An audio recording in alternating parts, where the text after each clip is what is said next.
நேயர்கள் எல்லாருக்கும் வணக்கம். தமிழ் புத்தாண்டு விசுவாவசு வருஷ தமிழ் புத்தாண்டு பலன்கள் அப்படிங்கறது தான் இந்த வீடியோல நம்ம பார்க்க போறோம்.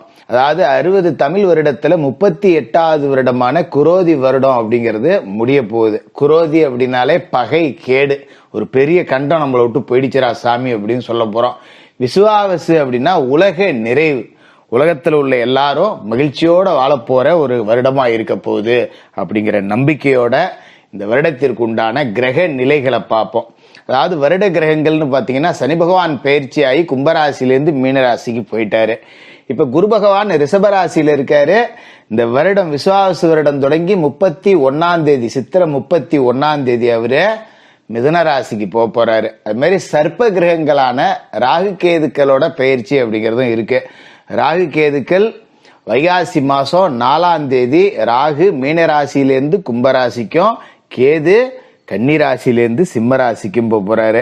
இந்த கிரகங்களோட மாற்றம், வக்கரம், அதிசாரம், இந்த கிரகங்களோட பார்வை, இது எல்லாம் சேர்ந்து உங்களோட ராசிக்கு என்ன பலன்கள் கொடுக்க போகுது அப்படிங்கறத பார்த்துருவோம்.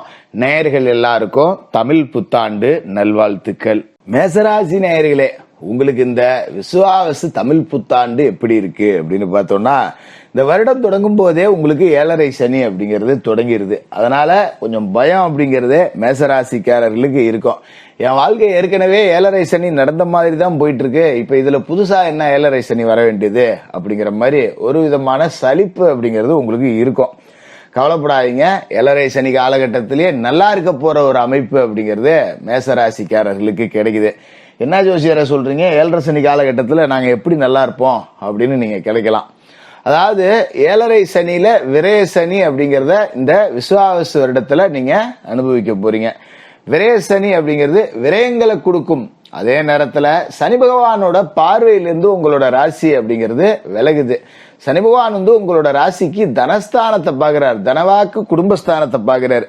இந்த இனங்கள்ல எல்லாம் உங்களுக்கு விரய செலவுகள் அப்படிங்கறத கொடுப்பாரு. என்ன விரய செலவு? அதாவது ஒரு வீடு கட்டி குடி போகலாம், சொந்த வீடு இல்ல, சொந்த நிலம் இல்ல, சொந்தமா ஒரு மனம் இல்ல, எவ்வளவு நாளைக்கு தாண்டா நம்ம வாடகை வீட்டிலேயே குடியிருக்கிறது, இந்த மாதிரி யோசிச்சுட்டு இருந்தவங்க சொந்தமா ஒரு மனக்கட்டு வாங்கலாம்.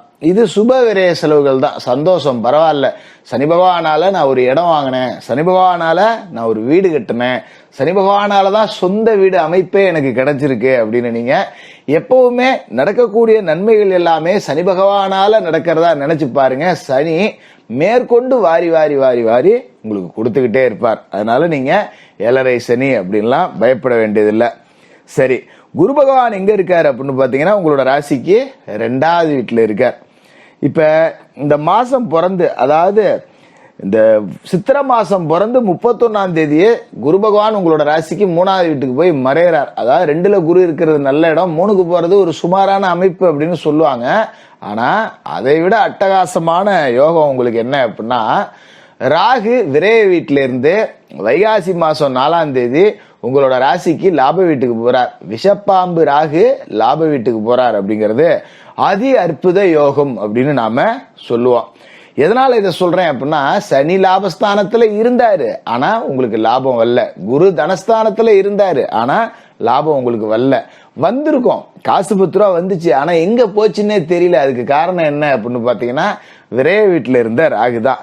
பணம் வந்த பாதை நமக்கு தெரியும், ஆனா போன பாதை எங்கன்னே தெரியல. வந்தது 10 ரூபா, செலவானது 20 ரூபா, மேற்கொண்டு கடன் 10 ரூபா தான் மீதி இருக்கு அப்படிங்கிற நிலைமையதான் உங்களுக்கு கொடுத்திருப்பாரு. இப்ப விஷப்பாம்பு ராகு லாப வீட்டுக்கு போறாரு பாத்தீங்களா, இது உங்களுக்கு ஒரு ஜெயில இருந்து விடுதலையான மாதிரி இருக்கும். என்ன கொடுமை அனுபவிச்சேன் நான் தெரியுங்களா அப்படிங்கிற அளவுக்கு நீங்க இந்த விரயத்துல இருந்த ராகுவால விரய செலவுகள் அப்படிங்கிறத பார்த்திருப்பீங்க.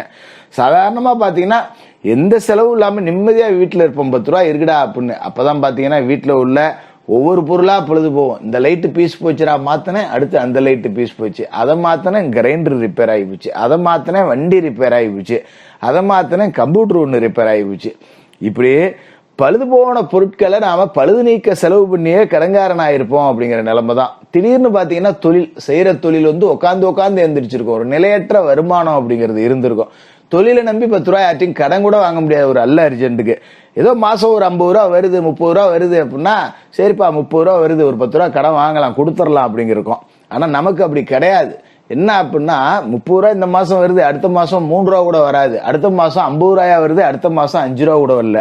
இப்படி நிலையற்ற தன்மை அப்படிங்கிறது ஓடுனதால உங்களால கடந்த குரோதி வருடத்துல பெருசா சாதிக்க முடியல. இந்த விசுவாவசு வருடம் அப்படிங்கிறது உங்களை சாதிக்க வைக்கக்கூடிய வருஷமா இருக்கும். குரு பகவான் ராசிக்கு 2வது வீட்டுல இருந்து 3வது வீட்டுக்கு தைரிய வீரிய ஸ்தானத்துக்கு போறார், சகாயஸ்தானத்துக்கு போறார். அப்ப குரு உங்களோட ராசி அதிபதி செவ்வாய்க்கு நட்பு கிரகம் அப்படிங்கறதால வைகாசி பிறந்த உடனே மாற்றங்கள் அப்படிங்கறத நீங்க எதிர்பார்க்கலாம். குருவோட பார்வை ராசிக்கு 7வது வீட்டுல, 9வது வீட்டுல, 11வது வீட்டுல விழுது. 7ல விழுகிற குரு பார்வை திருமணமாகாதவர்களுக்கு திருமணம் அப்படிங்கறத நிச்சயமா நடத்தி வைக்கும். அதுல எல்லளவும் மாற்றம் இல்ல. எங்கெங்கயோ பொண்ணு பார்த்தேன், எங்கெங்கயோ மாப்பிள்ளை பார்த்தேன், கல்யாணம் நடக்கல, ஜாதக செட் ஆகல, பொண்ணை பிடிக்கல, பொண்ணுக்கு பிடிச்சா மாப்பிள்ளைக்கு பிடிக்கல, மாப்பிள்ளைக்கு பிடிச்சா பொண்ணுக்கு பிடிக்கல, இப்படியே ஓடி போன தடைப்பட்ட திருமணங்கள் எல்லாம் இந்த வருடத்துல வைகாசி மாசத்துல நிச்சயமா நடந்தேறும். அதுல எந்த விதமான மாற்றமும் இல்ல. இனிமே நமக்குன்னு ஒரு குடும்பம் உண்டாயிடுச்சுரா, நம்ம பொழப்ப பார்ப்போம் அப்படின்னு உங்களுக்கு பொறுப்புகளை அதிகரிக்க வைக்கும். அந்த வகையில ஒரு அற்புதமான மாற்றத்தை இந்த குரு பெயர்ச்சி அப்படிங்கிறது கொடுக்கும். அது மாதிரி 7ஆம் இடத்துல குரு பார்வை இருக்கும்போது திருமணம் நடக்குது. ஆணோ பொண்ணோ மேசராசிக்காரர்களுக்கு வரக்கூடிய வாழ்க்கை துணை அப்படிங்கிறது நல்ல உத்தியோகத்தில் இருக்கக்கூடியவரா, நல்ல குணம் கொண்டவரா, நல்ல செல்வாக்கு மிகுந்தவரா, அழகானவரா கிடப்பாங்க. அதே மாதிரி நல்ல குடும்பம். நமக்கு ஒரு சின்ன தடுமாற்றம் அப்படின்னா நம்ம தூக்கி விடக்கூடிய அளவுக்கு நல்ல இடத்துல இருந்து வரன் அப்படிங்கிறது அமையும். அது மாதிரி கூட்டு தொழில் சிறப்பா இருக்கும். குறிப்பா பெண்களோட கூட்டணி வச்சு தொழில் செஞ்சீங்கன்னா, அது சகோதரியா இருக்கலாம், தோழியா இருக்கலாம், தாயாரா இருக்கலாம், யாராவது பெண்களோட கூட்டு சேர்ந்து தொழில் செய்யுங்க. அப்படி இல்லையா, நீங்க தொழில் செய்யறீங்க அப்படின்னா பெண்களை வச்சு தொழில் தொடங்க. மனைவி பேர்ல ஆரம்பிங்க, சகோதரி பேர்ல ஆரம்பிங்க, அம்மா பேர்ல ஆரம்பிங்க. இந்த மாதிரி ஆரம்பிச்சீங்கன்னா தொழில் உச்சத்தை தொடும். அது மாதிரி 9வது வீட்டுல குரு பார்வை விழுது அப்படின்னா சொந்த வீடு கட்ட போறீங்க அப்படின்னு அர்த்தம். நான் ஏற்கனவே சொன்னேன் பாத்தீங்களா, இந்த விசுவாவசு வருடத்துல வாடகை வீட்டுல இருக்கிறவங்க எல்லாருமே சொந்த வீட்டுக்கு போக போறீங்க. வாடகை கட்டடத்துல தொழில் செய்யறவங்க, வாடகை கட்டடத்துல கடை வச்சிருக்கவங்க எல்லாம் சொந்த கட்டிடத்துக்கு மாற போற யோகம் அப்படிங்கறதையும் இந்த விசுவாவசு தமிழ் புத்தாண்டு அப்படிங்கிறது கொடுக்குது. அது மாதிரி தந்தைக்கும் மகனுக்குமான அந்த விரிசல் அப்படிங்கிறது சரியாயிடும். அப்பாவுக்கு மோனுக்கு எப்பவுமே 7ஆம் பொருத்தமா இருக்கு, எப்ப பார்த்தாலும் கத்திக்கிட்டே கிடக்குறாங்க அப்படிங்கிற நிலைமை மாறி தந்தை உங்களுக்கு 10 ரூபா கொடுத்து, இந்தா மகனை இதை வச்சு பொழைச்சிக்க 10 ரூபா முன்னுக்கு வா அப்படின்னு உதவி செய்யக்கூடிய நேரம் அப்படிங்கிறதும் கைகூடி வரும். அதோட முக்கியமான விஷயம் என்னன்னா, கடந்த காலகட்டத்துல காதல் திருமணத்துல ஈடுபட்டேன், அதனால பெத்தவங்களுக்கு பிடிக்கல, அவங்களுக்கு பிடிக்காத ஒரு பொண்ணை கட்டிக்கிட்டேன், இந்த மாதிரி பிரிஞ்சு இருக்கிறவங்கலாம் இப்போ ஒன்று சேருவாங்க. சரி போ, ஏதோ புள்ள தப்பு பண்ணிட்டான், ஒரு பேர பிள்ளையாச்சு கூப்பிட்டு சேர்த்துக்க வேண்டியதான் அப்படிங்கிற ஒரு மனநிலைக்கு வருவாங்க. இதனால பிரிஞ்சிருந்த குடும்பம் அப்படிங்கறத ஒன்று சேரும். அது மாதிரி உங்களோட ராசிக்கு லாப வீட்டுல ராகு இருக்காருன்னு சொன்னோம் பாத்தீங்களா, அந்த ராகுவை குரு பார்த்து புனிதப்படுத்துறார். இது எப்பேற்பட்ட ஒரு யோக அமைப்பு பாருங்க. ராகுவை குரு புனிதப்படுத்திடுறார். அற்புதமான ஒரு அமைப்பு இது. எப்படி சொல்றது, காசு பணம் 4 பக்கத்துல இருந்தும் கொட்டி பைய நிரப்புன்னு சொல்லுவாங்க பாத்தீங்களா, கொடுக்கிற தெய்வம் கூரையை பிச்சுக்கிட்டு கொடுக்கும்னு சொல்லுவாங்க தெரியுங்களா, அந்த மாதிரியான ஒரு அமைப்பு தான் இந்த குரு பகவானோட பார்வை லாப வீட்டுல இருக்கிற ராகு மேல விழுவுறது. ராகு லாப வீட்டுல குரு பார்த்து புனிதப்பட்டதால சொந்த தொழில், செய்யற வேலை, எல்லா இனங்கள்ல இருந்தும் உங்களுக்கு வருமானம். அது மாதிரி யூக வணிகங்கள், ரியல் எஸ்டேட்டு, பங்கு வர்த்தகம், ஒரு ட்ரேடிங் பண்றேன், இந்த மாதிரி காசை விட்டவங்க எல்லாம் திரும்ப அதுலயே காசு சம்பாதிக்கக்கூடிய அமைப்பு அப்படிங்கறதையும் இந்த ராகு கேது பயிற்சியும் ராகு மேல உழுவுற குரு பார்வை அப்படிங்கறதும் கொடுக்குது. கேது ராசிக்கு 5வது வீட்டுல இருக்கிறதால பிள்ளைகளை மட்டும் கொஞ்சம் கட்டுப்பாட்டுல வச்சுக்கணும். பிள்ளைகளுக்கு அடிக்கடி உடம்பு சரியில்லாம போவோம், 10-5 செலவு பண்ற மாதிரி இருக்கும். பிள்ளைகள் கொஞ்சம் ஒழுங்கா படிக்க மாட்டாங்க, படிப்பு லேசா மட்டுப்படும். அதுல மட்டும் கொஞ்சம் நாம கவனமா இருக்கணும். அது மாதிரி பூர்வீக சொத்து அப்படிங்கறதுல கொஞ்சம் அளந்து வேலி கீழி போட்டு வச்சுங்க. இல்லாட்டி எனக்கு அந்தாண்ட பங்கு இருக்குன்னு ஒருத்தன் வருவான், இந்தாண்ட பங்கு இருக்குன்னு ஒருத்தன் வருவான். பூர்வீக சொத்தால வில்லங்க வரும் அப்படிங்கறதால பூர்வீக சொத்தை முறையா அளந்து வேலி போட்டு வச்சுங்க. அதுதான் இந்த காலகட்டத்தை பொறுத்த வரைக்கும் நல்லது.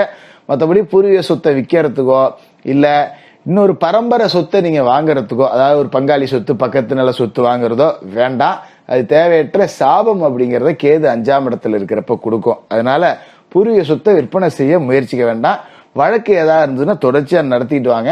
சிறு இழுபறிக்கு பிறகு உங்களுக்கு வெற்றி அப்படிங்கிறது கிடைக்கும்.